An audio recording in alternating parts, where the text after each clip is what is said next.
Hi, yeah? Is this thing working? Yes.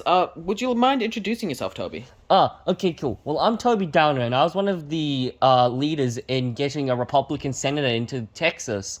I care a lot about our traditions and keeping the course because it's working. So why fix something that isn't broken? Well, thanks, for being my guest on this podcast today, Toby. What were your opinions on the book? What book? The 57th Boss? Haven't you read it? Right, yes. Well, I found the book really confusing. There were a lot of characters coming out of the blue, like Andrew. Oh, and for some reason they decided to give a fish a character like Nemo or something. Okay, well, we'll get into those characters later. I have a couple questions for you. Yeah, sure.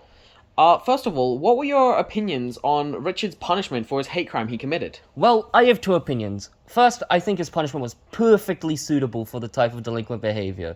I don't want people like that on my buses in my town, so why should other people have to fear that? But I mean, you can't be too surprised about given which part of Oakland he comes from. The people down there are the reason we need to keep police force funded. Those kind of crimes happen, like the one he committed on that bus, happen all the time down there. Yet people want to defund the police. It's insanity. Why won't they wake up? Okay, and what was your second opinion on it?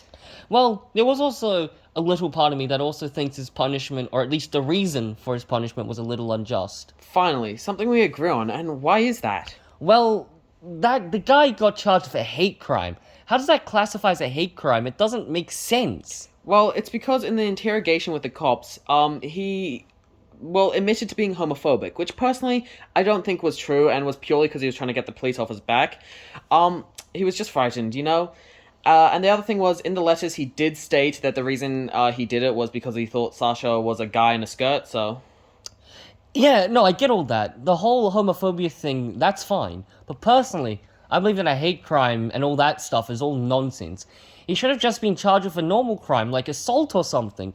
You can't charge someone more harshly based on the color of the victim's skin or their identity. It just doesn't make any sense.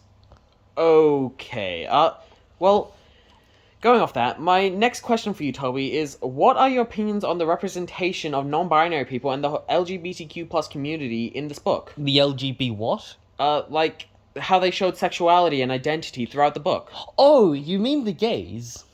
Yeah, sure. The gays. What were your thoughts on all of it?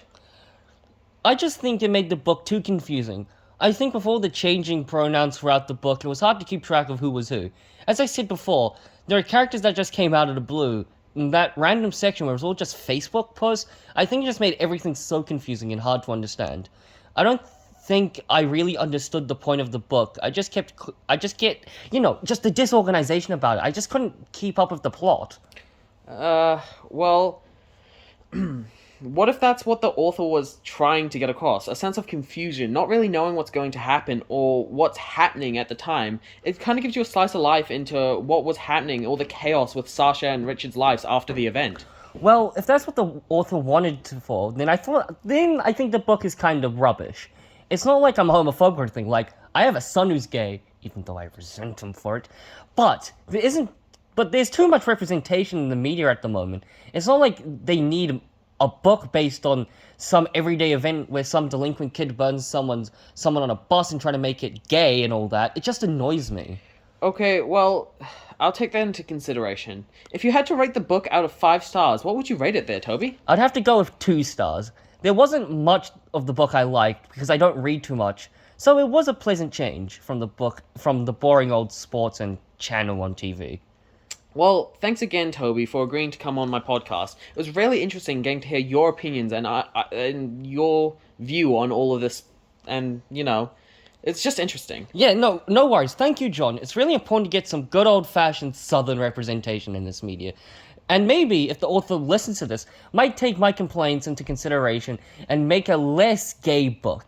Now, I have to get going. I have to pick up my son, Trevor, and his girlfriend, Justine, from coming home from his baseball game. He doesn't have a driver's license yet and expects me just to give him handouts all the time. But still, thanks for having me.